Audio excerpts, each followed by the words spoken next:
La chose, qui avait été Hélène Carver, plus grande encore, portant toujours le badge, mais non le ceinturon Sam Brown, se tenait sur le perron de l'hôtel de ville, le regard fixant au nord la rue où volait le sable, par-delà le feu clignotant qui dansait au bout de son câble. Elle ne pouvait voir le cinéma, mais elle savait qu'il était là. Qui plus est, elle savait ce qui se passait à l'intérieur du cinéma. Pas tout, mais assez pour être en colère. Le cougar n'avait pas réussi à clouer le bec à l'ivrogne, mais au moins il avait attiré les autres loin du gamin. Tout aurait été parfait si le gamin n'avait pas échappé aussi à son autre émissaire, du moins pour le moment. Où était-il allé? La chose ne le savait pas, elle ne pouvait pas le voir, et cela faisait monter en elle la colère et la peur. C'était lui, la source, David Carver, ce putain de merdeux de Cubéni. La chose aurait dû le tuer quand elle était dans le flic et qu'elle en avait eu l'occasion. Elle aurait dû le flinguer sur les marches de son putain de camping-car et l'abandonner au busard. Mais elle ne l'avait pas fait et elle ne savait pas pourquoi. Il y avait un vide autour de Maître Carver, une sorte de protection. C'est ce qui avait sauvé le petit Cubéni. La chose serra les poings. Le vent soufflait, soulevant comme un drapeau les courts cheveux roux dorés d'Hélène Carver. Pourquoi est-il là? Pourquoi quelqu'un comme lui? Est-ce un accident? A-t-il été envoyé? Ce genre de questions ne rimait à rien. La chose savait, tac, ah là, et cela suffisait. Elle ferma ses yeux d'Hélène, regarda à l'intérieur, mais une seconde seulement, car c'était désagréable. Son corps avait déjà commencé à lâcher. Ce n'était pas tant une question de décomposition que de baisse d'intensité. La force à l'intérieur, Candelar, cœur de l'informe, se défaisait un peu plus à chaque battement, et ses remplaçants s'étaient échappés du garde-manger. À cause de Cubéni, saloperie de Cubéni. La chose regarda à l'extérieur, parce qu'elle ne voulait pas penser au sang qui coulait entre les cuisses de ce corps, ni à la façon dont sa gorge avait commencé à battre, ni au fait que lorsqu'elle grattait la tête d'Hélène, de grosses touffes de cheveux roux d'Hélène lui restaient entre les ongles. Elle envoya plutôt son regard dans le cinéma. Elle percevait les choses par images imbriquées, parfois contradictoires et toujours fragmentaires. C'était comme regarder de multiples écrans de télévision reflétés dans un tas de verres brisés. C'était essentiellement à travers les yeux des araignées que la chose regardait, mais il y avait aussi les mouches, les blattes, les rats à l'affût dans les creux des murs, et les chauves-souris qui pendaient du haut plafond de la salle. Ces dernières projetaient d'étranges images froides qui étaient en fait des échos.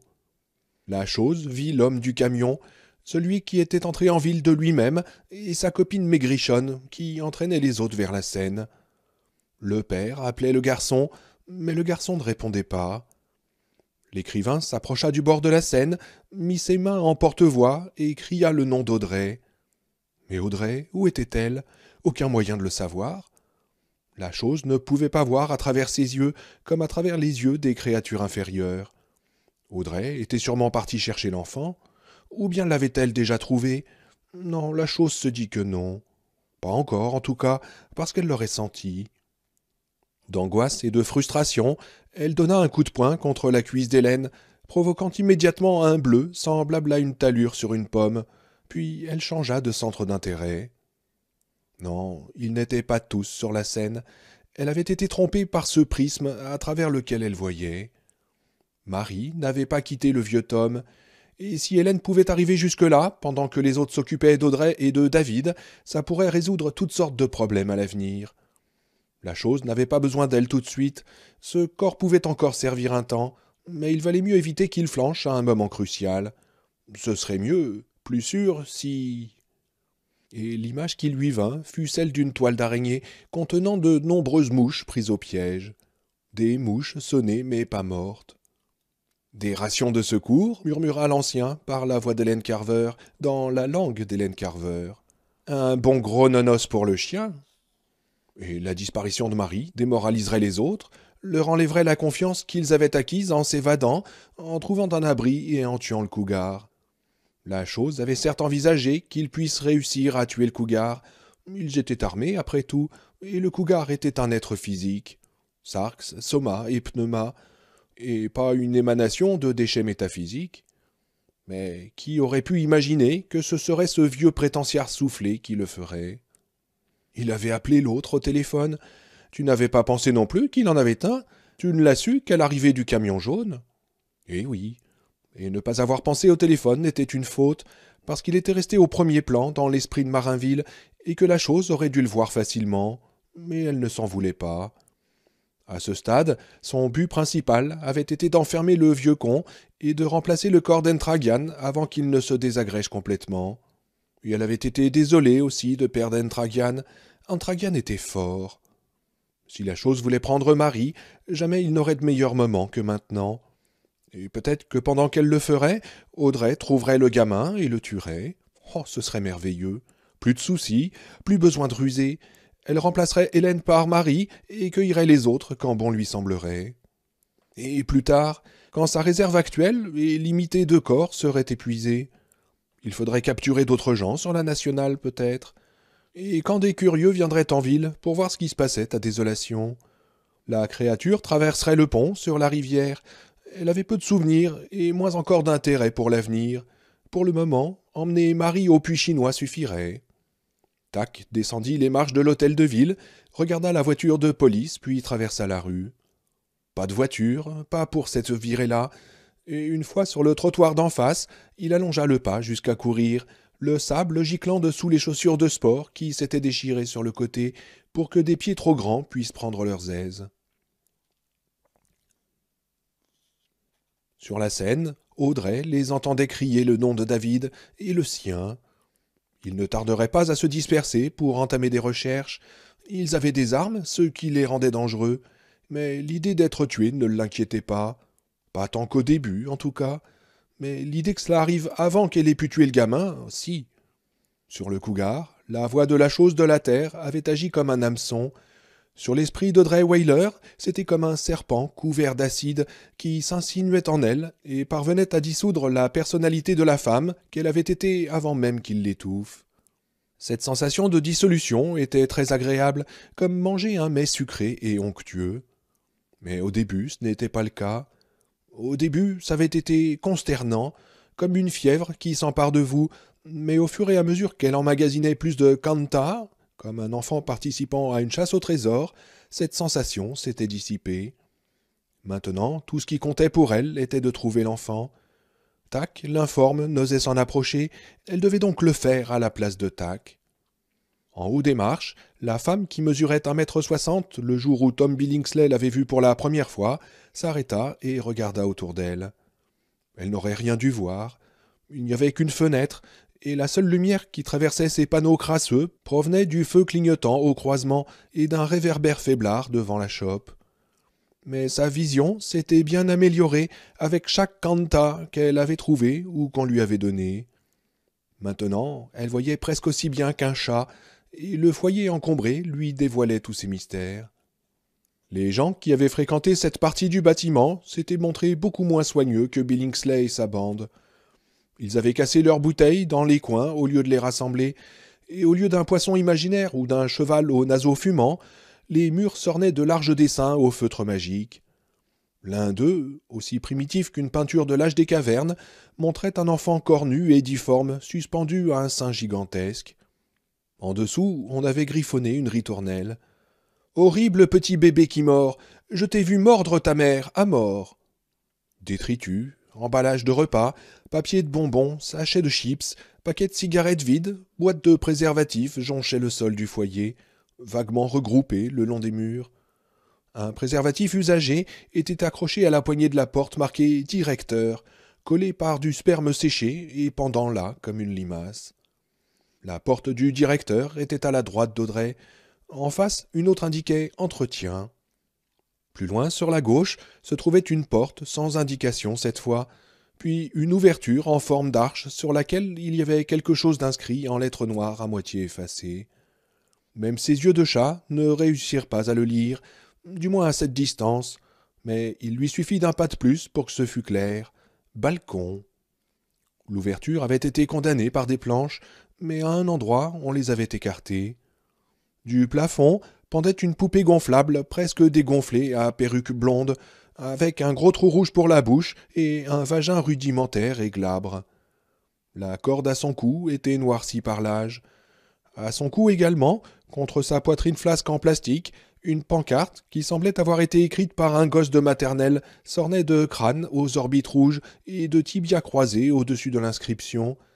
Interdit de passer, ça va tomber. Je plaisante pas. En face du balcon, une alcôve avait probablement accueilli un stand de friandises.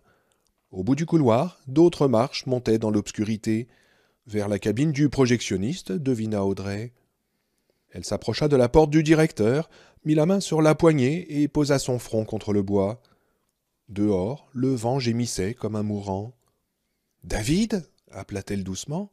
« David, tu m'entends? C'est Audrey. David, Audrey Weyler, je veux t'aider. » Pas de réponse. Elle ouvrit la porte sur une pièce vide avec une affiche de Bonnie and Clyde au mur et un vieux matelas par terre. Toujours au feutre magique, quelqu'un avait écrit sous l'affiche « C'est moi l'oiseau de nuit qui dort tout le jour. Oh oui !»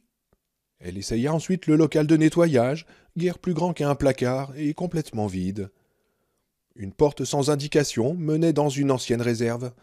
Son nez, plus subtil à présent comme sa vision, reconnut l'odeur du pop-corn. Mais maintenant, il n'y avait plus rien d'autre que des mouches mortes et de nombreuses crottes de souris. Elle gagna l'ouverture en forme d'arche donnant sur le balcon, écarta du bras les planches disjointes et regarda de l'autre côté. De là, elle pouvait voir la scène, mais uniquement le haut de l'écran. La maigrichonne appelait toujours David, mais les autres étaient silencieux. Cela ne voulait peut-être rien dire, mais elle n'aimait pas ignorer où il se trouvait. Audrey décida que la pancarte pendue au cou de la poupée gonflable disait probablement la vérité. On avait retiré les sièges, dévoilant un plancher inégal et incliné, qui lui fit penser à un poème qu'elle avait lu dans son adolescence. Quelque chose à propos d'un bateau peint sur un océan peint. Si la petite peste n'était pas au balcon, il était ailleurs, et pas loin. Il n'avait pas pu aller loin, mais il n'était pas au balcon. Les sièges enlevés, il ne restait aucun endroit où se dissimuler, pas même un rideau au mur. Audrey laissa retomber le bras qui tenait le côté de la poupée à demi dégonflé. Elle se balança un moment, la corde à son cou grinçant sur le plastique. Elle regardait Audrey de ses yeux vides. Le trou de sa bouche, une bouche conçue à un seul usage, semblait se moquer d'elle. « Regarde-toi un peu, semblait dire Nick ta mère. Tu étais sur le point de devenir la géologue la mieux payée du pays, et tu aurais dirigé ta propre entreprise à 35 ans. Tu aurais sans doute remporté le prix Nobel à la cinquantaine. Est-ce que ce n'était pas ça, tes rêves? La grande spécialiste du Dévonien, la brillante étudiante dont la thèse sur les plaques tectoniques avait obtenu les félicitations du jury et avait été publiée dans la Geology Review. Et maintenant, t'es en train de pourchasser un petit garçon dans un vieux cinéma en ruine. Et pas n'importe quel petit garçon. Un enfant spécial, comme tu as toujours considéré que tu l'étais aussi. Et si tu le trouves, qu'est-ce que tu feras? Il est fort. » Elle saisit le nœud coulant de la poupée et tira, cassant la vieille corde, qui entraîna une bonne poignée de cheveux synthétiques. La poupée atterrit à plat ventre devant Audrey, qui l'envoya sur le balcon d'un coup de pied. Elle s'envola presque et retomba. « Oh, pas plus fort que Tac, se dit-elle. Je me moque de ce qu'il est. Il n'est pas plus fort que Tac. Pas plus fort que les Kanta non plus. C'est notre ville maintenant. Peu importe le passé et les rêves du passé, c'est le présent et c'est bon. Bon de tuer, de prendre, de posséder.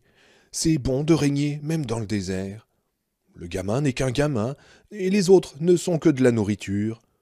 Tac est là maintenant et il parle avec la voix des temps anciens, avec la voix de l'informe. » Elle regarda vers l'escalier au bout du couloir et hocha la tête. Sa main droite glissait dans sa poche de robe pour toucher les choses qui s'y trouvaient, pour les presser contre sa cuisse. Il était dans la cabine de projection. Un gros cadenas fermait la porte menant à la cave. Alors où pouvait-il être sinon? « Immento » murmura-t-elle. Elle avança, les yeux écarquillés, les doigts de sa main droite bougeant sans cesse dans la poche de sa robe. Il y eut des petits bruits, comme des cailloux qui se heurtent. Les gosses, qui s'amusaient à l'étage de l'Ouest américain jusqu'à ce que l'escalier de secours s'effondre, étaient des souillons, mais ils s'étaient à peu près cantonnés au foyer et au bureau du directeur pour leur folle nuit. Les autres pièces étaient sans doute peu utilisées, et le domaine du projectionniste, la cabine, le petit bureau et les toilettes de la taille d'un placard, étaient presque exactement dans le même état qu'en ce jour de 1979, où 5 employés de la compagnie Nevada Sunlight Entertainment étaient arrivés, cigarettes au bec, pour démonter les projecteurs à charbon et les emporter à Reno, où ils attendaient toujours dans un entrepôt rempli d'équipements similaires, comme des idoles déchues. David était à genoux, tête baissée, les yeux clos, les mains serrées devant le menton. Le linot poussiéreux sous lui était plus clair que le reste du sol. Droit devant lui, un autre rectangle plus clair. C'était là que trônaient jadis les vieux projecteurs munis d'arcs à charbon, monstres bruyants et brûlants, qui faisaient monter la température de la pièce à près de 50 degrés certaines nuits d'été. À sa gauche se découpaient les lucarnes, à travers lesquelles ils avaient fait passer leurs épées de lumière et projeté leurs ombres plus grandes que nature. Gregory Peck, Kirk Douglas, Sophia Loren et Jane Mansfield, un jeune Paul Newman, arnaqueur au billard, et une vieille Bette Davis, toujours assez vaillante pour torturer sa sœur clouée dans un fauteuil roulant. Des bobines de films poussiéreux gisaient au sol, abandonnées çà et là comme des serpents morts. Il y avait au mur de vieilles photos et de vieilles affiches. Une des plus récentes montrait Marilyn Monroe sur sa grille de métro en train de retenir sa jupe qui s'envolait. Sous une flèche qu'on avait pointée vers sa petite culotte, un grand humoriste avait écrit en lettres d'imprimerie « Bien enfoncer la fiche A dans la prise B, en s'assurant qu'elle y est fermement insérée et ne peut ressortir. » Il flottait une curieuse odeur de moisissure, pas vraiment de pourriture ni de bois en décomposition, plutôt comme si quelque chose avait brusquement tourné, caillé, puis séché. David n'avait pas plus remarqué l'odeur qu'il n'entendit Audrey appeler doucement son nom dans le foyer à l'arrière du balcon. Il était venu ici quand les autres étaient accourus auprès de Billingsley. Même Audrey était tout d'abord allée jusqu'à la porte de la scène, peut-être pour s'assurer qu'ils partaient tous dans le couloir, parce qu'il avait été soudain submergé par le besoin de prier. Il avait dans l'idée que, cette fois, il lui suffirait d'aller dans un endroit tranquille et d'ouvrir la porte. Cette fois, Dieu voulait lui parler, et pas l'inverse. Et ce lieu s'y prêtait. « Priez dans votre placard et non dans la rue », disait la Bible, et David pensait que c'était là un excellent conseil. Maintenant qu'il avait fermé la porte entre lui et les autres, il pouvait ouvrir la porte à l'intérieur de lui. Il n'avait pas peur que des araignées, des serpents ou des rats l'observent. Si Dieu voulait que ce soit une rencontre privée, ce serait une rencontre privée. La femme que Steve et Cynthia avaient trouvée lui posait un vrai problème. Il ne savait pourquoi, mais elle le rendait nerveux, et il avait l'impression que c'était réciproque. Il avait voulu s'éloigner d'elle, si bien qu'il était descendu de la scène et qu'il avait remonté en courant l'allée centrale de la salle. Il était arrivé sous le balcon, à demi effondré, et dans l'entrée du cinéma, avant qu'Audrey se retourne à la porte gauche de la scène pour le chercher des yeux. De l'entrée, il était monté à l'étage, et puis il avait fait confiance à sa boussole intérieure, à moins que ce n'ait été la petite voix silencieuse du pasteur Martin, et il était arrivé là. Il avait traversé la pièce, remarquant à peine les vieilles bobines de films et les affiches, sentant à peine l'odeur rance et écœurante. Il s'était arrêté sur cet espace de linoléum, après avoir regardé un moment les gros trous au coin de ce rectangle plus clair, où on avait jadis boulonné les projecteurs pour les maintenir fermement en place. Cela lui rappela « Je vois des trous comme des yeux. Quelque chose qui papillonna brièvement dans son esprit et partit. Faux souvenir, vrai souvenir ou intuition, ou tout à la fois, ou rien de tout cela. Il l'ignorait et ne s'en inquiétait pas. Il devait en priorité entrer en contact avec Dieu s'il le pouvait. Jamais il n'en avait eu plus besoin qu'à cet instant. « Oui, dit calmement le pasteur Martin dans sa tête, et c'est là que ton travail doit payer. Tu restes en contact avec Dieu quand le placard est plein pour pouvoir faire appel à lui quand il est vide. Combien de fois t'ai-je dit cela, l'hiver ou le printemps dernier ? De nombreuses fois. Il espérait seulement que Martin, qui buvait plus que de raison, et à qui on ne pouvait peut-être pas faire totalement confiance, lui avait dit la vérité et ne s'était pas contenté de lui débiter les leçons de ce que son père appelait l'esprit maison. Il l'espérait de toute son âme et de tout son cœur, parce qu'il y avait d'autres dieux à Désolation, il en était sûr. Il commença sa prière, comme il le faisait toujours, pas à haute voix, mais dans sa tête, envoyant les mots et les pensées en pulsations nettes et régulières. « Vois en moi, Seigneur, sois en moi, et parle-moi, si tu le veux, si c'est ta volonté. » Comme toujours, quand il ressentait un véritable besoin de Dieu, les couches supérieures de son esprit étaient sereines, mais dans les profondeurs, où la foi combattait constamment le doute, couvait la peur terrible qu'il n'y ait pas de réponse. Le problème était assez simple. Maintenant encore, après toutes ses lectures, toutes ses prières, tout ce qu'il avait appris, même après ce qui était arrivé à son ami, il doutait de l'existence de Dieu. Dieu l'avait-il utilisé, lui, David Carver, pour sauver la vie de Brian Ross ? Pourquoi Dieu aurait-il fait une chose aussi insensée ? N'était-il pas plus probable que ce que le docteur Walewski avait appelé un miracle clinique, et ce que lui, David, avait considéré comme une réponse à ses prières, n'était rien d'autre qu'une coïncidence ? Les gens pouvaient faire des ombres qui ressemblaient à des animaux, mais ce n'était jamais que des ombres, le résultat d'un jeu avec la lumière. Dieu serait-il de la même nature, rien qu'une ombre, une illusion parmi d'autres ? David serra plus fort les paupières, se concentrant sur sa formule comme sur un mantra pour s'éclaircir l'esprit. « Vois en moi, sois en moi, parle-moi si c'est ta volonté. » Une sorte d'obscurité l'envahit. C'était différent de tout ce qu'il avait jamais connu ou vécu. Il s'effondra de côté contre le mur, entre les deux lucarnes de projection, les yeux blancs, les mains reposant sur ses genoux. Un son sourd, guttural, sortit de sa gorge, puis vinrent des paroles que peut-être seule sa mère aurait pu comprendre. « Merde !» murmura-t-il. « La momie nous court après !» Puis il redevint silencieux, toujours appuyé au mur, une traînée argentée de salive, presque aussi fine qu'un fil d'araignée, sortant de ce qui n'était encore qu'une bouche d'enfant. De l'autre côté de la porte, qu'il avait fermée afin d'être seul avec son Dieu, elle avait été jadis condamnée par un cadenas, mais il avait disparu depuis longtemps. On entendait maintenant des bruits de pas. Ils s'arrêtèrent derrière la porte, et il y eut un long moment d'attente, puis la poignée tourna.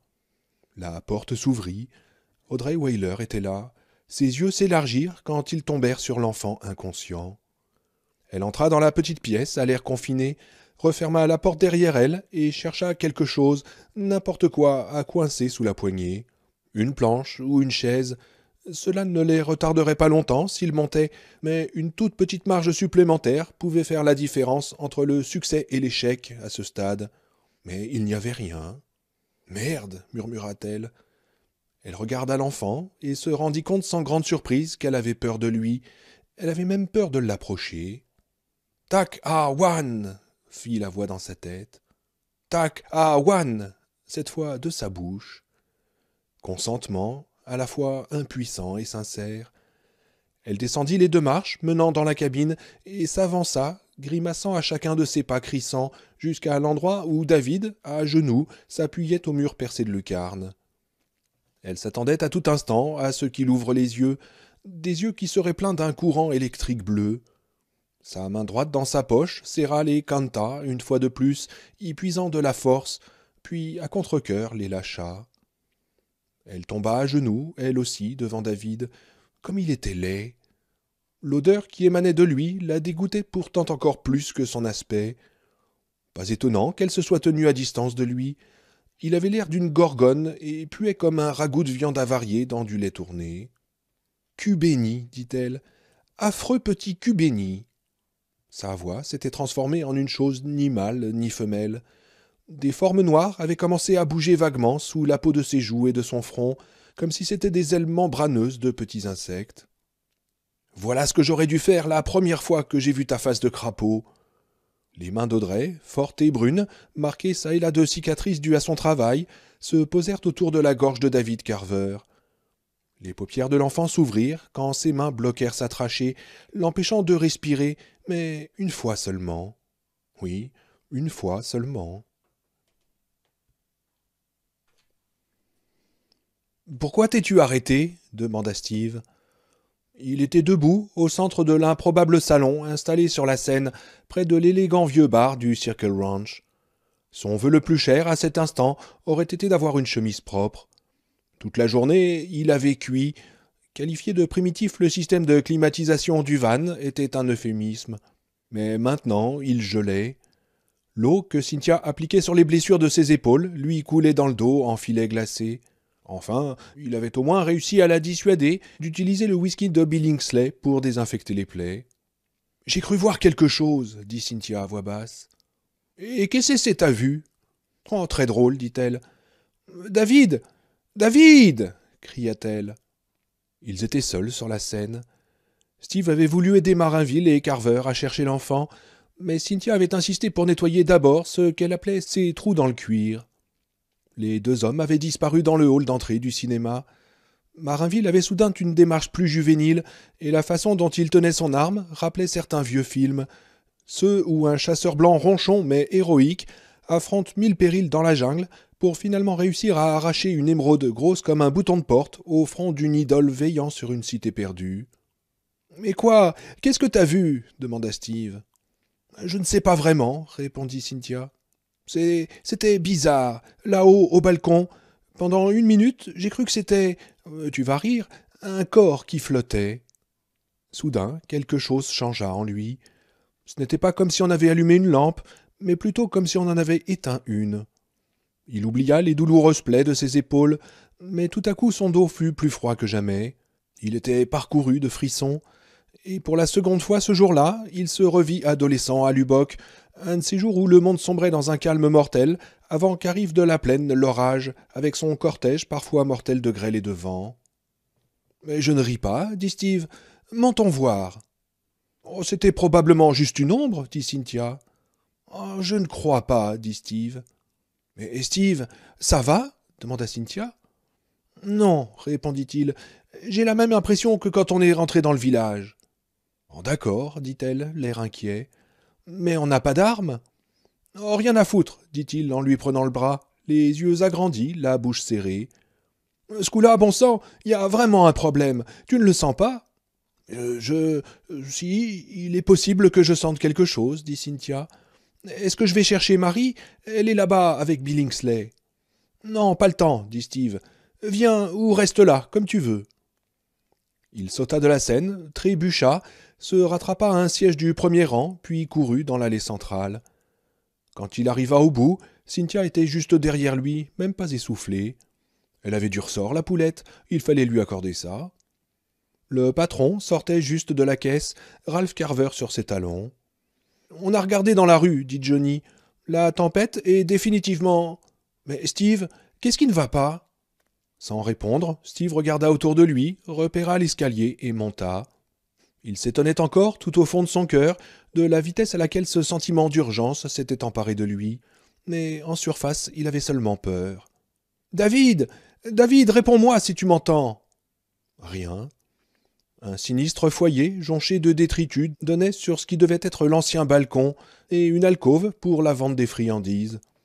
Un étroit escalier montait plus haut tout au fond. Personne.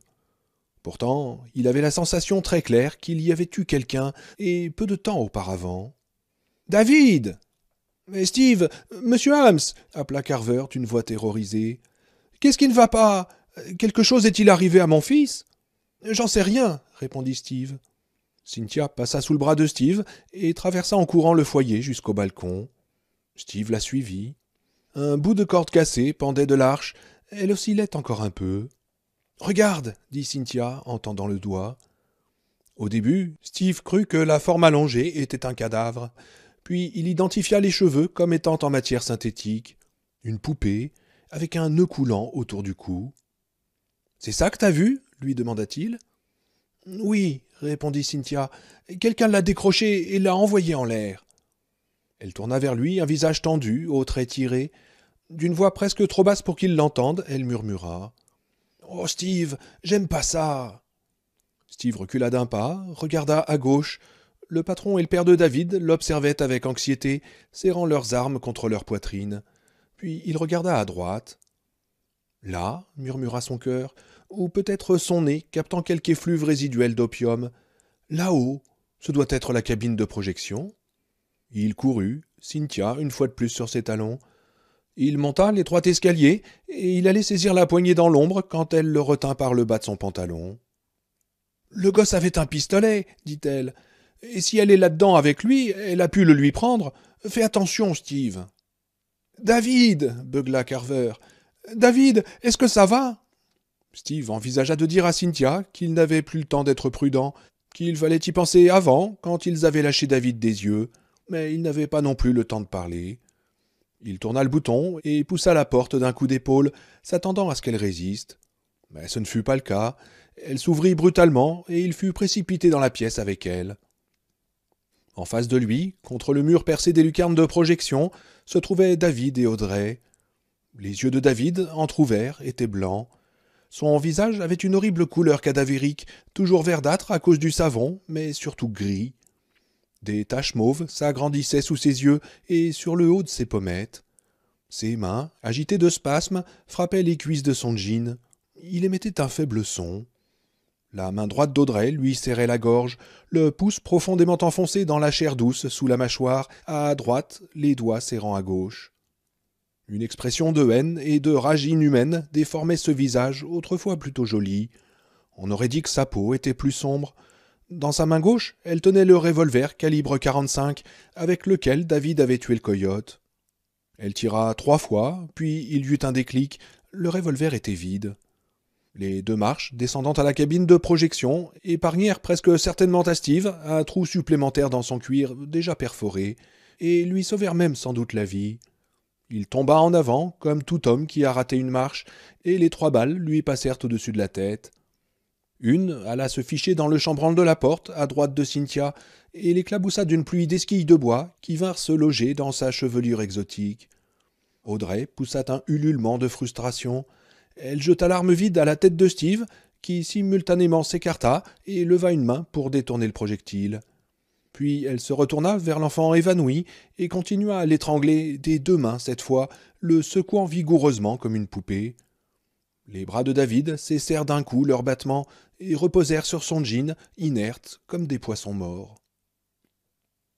« Peur !» croassa Billingsley. De la vie de Marie, ce fut le dernier véritable mot qu'il réussit à articuler. Ses yeux se levèrent vers elle, affolés et flous à la fois. Il tenta de dire quelque chose d'autre et n'émit qu'un faible gargouillis. « N'ayez pas peur, Tom, je suis là, dit Marie. « Ah !» Ses yeux balayèrent l'espace, et quand ils revinrent sur Marie, ils semblèrent se figer. Il inspira profondément, souffla, inspira encore un peu d'air, souffla, et ensuite il n'inspira plus. « Tom ?» Rien d'autre qu'une rafale de vent et du sable qui crépitait. « Tom !» Elle le secoua. La tête de Tom roula sans que rien ne semble la retenir, mais ses yeux restèrent fixés sur ceux de Marie d'une façon qui la fit frissonner. À la manière dont, sur certains portraits, les yeux semblent vous suivre de quel côté que vous regardiez le tableau. Quelque part, très loin dans le bâtiment, elle entendit la voix forte de Marinville appeler David. La petite hippie criait aussi. Marie se dit qu'elle devait aller les rejoindre, les aider à chercher David et Audrey s'ils avaient vraiment disparu. Mais elle hésitait à quitter Tom avant d'être sûre de sa mort. Elle en était presque sûre, certes, mais ce n'était pas comme à la télévision. « À l'aide !» La voix, interrogative et presque trop faible pour qu'on l'entende par-dessus le vent, fit pourtant sursauter Marie, qui posa une main sur sa bouche pour étouffer un cri. « À l'aide ! Il y a quelqu'un ! Je vous en prie, aidez-moi ! J'ai mal !» Une voix de femme. La voix d'Hélène Carver ? Seigneur, était-ce possible ? Bien qu'elle ne se soit trouvée en compagnie de la mère de David que très peu de temps, Marie fut immédiatement certaine de ne pas se tromper. Elle se leva, accorda un dernier regard au visage déformé et aux yeux fixes de Tom Billingsley, et s'appuya au mur pour conserver son équilibre tant ses jambes s'étaient engourdies sous elle. « Je vous en prie !» gémissait la voix dehors. C'était dans l'allée qui longeait l'arrière du cinéma. « Hélène ?» demanda Marie, souhaitant soudain être capable de projeter sa voix au loin comme un ventriloque. Il lui semblait qu'elle ne pouvait plus faire confiance à personne, pas même à une femme blessée et effrayée. « Hélène, c'est vous ?»« Marie, oui, c'est moi, Hélène. Vous êtes bien Marie ?» Marie ouvrit la bouche, puis la referma. C'était Hélène Carver dehors, elle le savait, mais... « Est-ce que David va bien ?» demanda la femme dans l'obscurité en ravalant un sanglot. « Je vous en supplie, dites-moi qu'il va bien. »« Pour autant que je le sache, oui, dit Marie. Elle s'approcha de la fenêtre brisée, en contournant la flaque de sang du cougar, et regarda dehors. C'était bien Hélène Carver, et elle n'avait pas l'air en bon état, recroquevillée sur son bras gauche qu'elle tenait contre sa poitrine de sa main droite.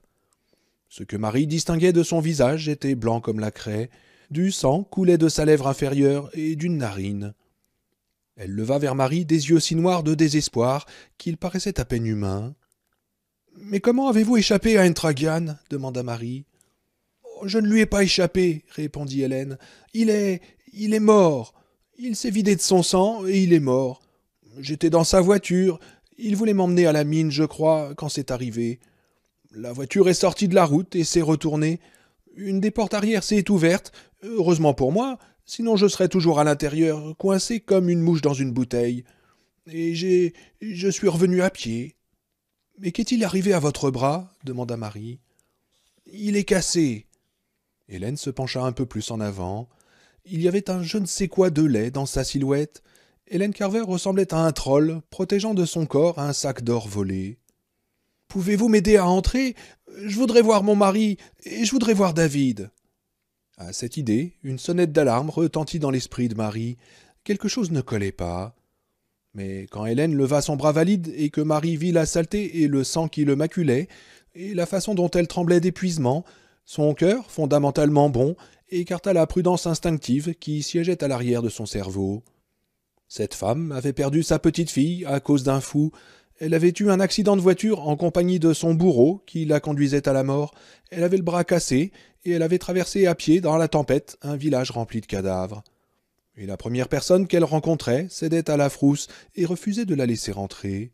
« Oh non, » se dit Marie, « pas question. Et stupidement sans doute. Ce n'est pas ainsi que j'ai été élevée. »« Vous ne pourrez pas rentrer par cette fenêtre, » dit Marie. « Il y a plein de verres cassés, et quelque chose, un animal est passé à travers. Continuez un peu plus loin, le long de ce mur. Vous arriverez aux toilettes pour dames, ce sera mieux. Il y a même des caisses pour escalader, et je vous aiderai, d'accord ? » « Oui, merci, Marie. Dieu merci, je vous ai trouvé. » Hélène lui adressa un horrible sourire grimaçant, plein de gratitude, d'humilité flagorneuse et de terreur mêlée. Puis elle continua son chemin, entraînant les pieds, tête baissée, dos courbé.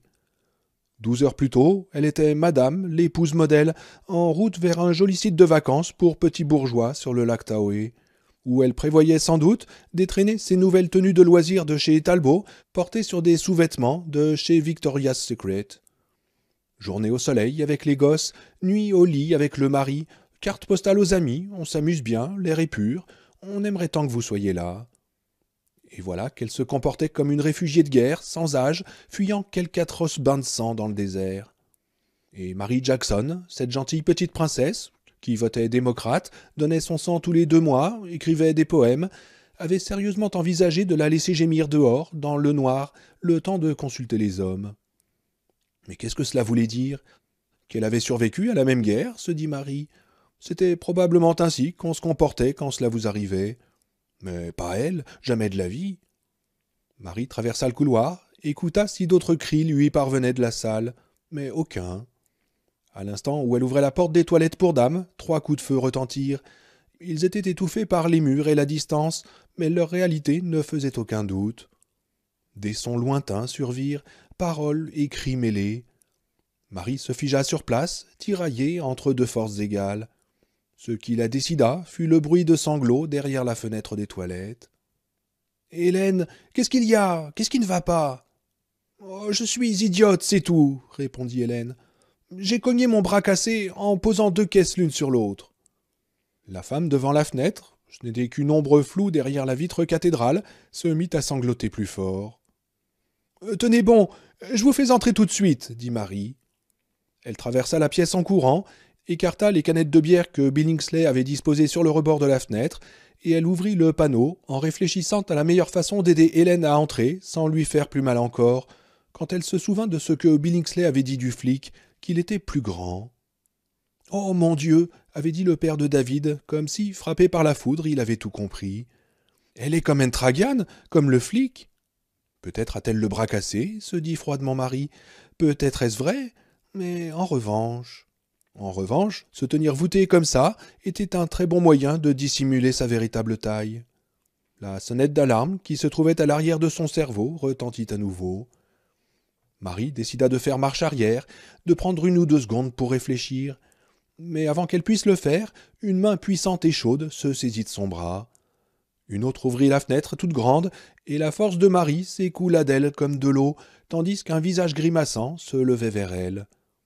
C'était le visage d'Hélène, mais le badge, épinglé en dessous, « Je vois que tu es donneur d'organes », appartenait à Entragian. C'était Entragian, Collie Entragian dans le corps d'Hélène Carver. « Non !» hurla Marie en reculant, sans se soucier de la douleur que lui infligeaient les ongles d'Hélène enfoncés dans ses bras jusqu'au sang.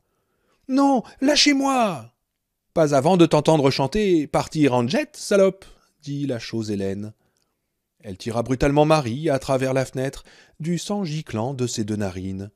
De son œil gauche giclèrent aussi des larmes comme de la gelée de fruits rouges. Marie eut la curieuse sensation de voler vers la clôture de bois qui limitait l'allée. Elle réussit à lever un bras pour se protéger, mais ce ne fut pas suffisant pour lui éviter de heurter la clôture du front. Elle tomba à genoux, des cloches plein la tête, et sentit une chaleur envahir ses lèvres et son menton. « Tu viens d'adhérer au club des seigneurs de nez, ma fille ?» se dit-elle, en tentant de se remettre debout. Marie fit 2 grandes enjambées titubantes, puis le flic, elle n'arrivait pas à voir ça autrement que comme le flic portant une perruque et 2 faux seins, la saisit par une épaule, déchirant presque une manche de son chemisier pour la faire se retourner. « Lâche !» commença Marie. Mais la chose Hélène lui asséna un coup de poing sur la pointe du menton, un coup précis qui éteignit les lumières. Tac prit Marie sous le bras, et quand il sentit le souffle de Marie sur la peau d'Hélène, la légère anxiété qu'on avait pu déceler sur le visage d'Hélène s'estompa. La chose Hélène lança Marie sur son épaule comme un sac de grains et disparut au coin du bâtiment avec son fardeau. 5 minutes plus tard, la caprice poussiéreuse de Collie Entragian prenait une fois de plus la route du puits chinois, ses phares fendant les tourbillons de sable soulevés par le vent mourant.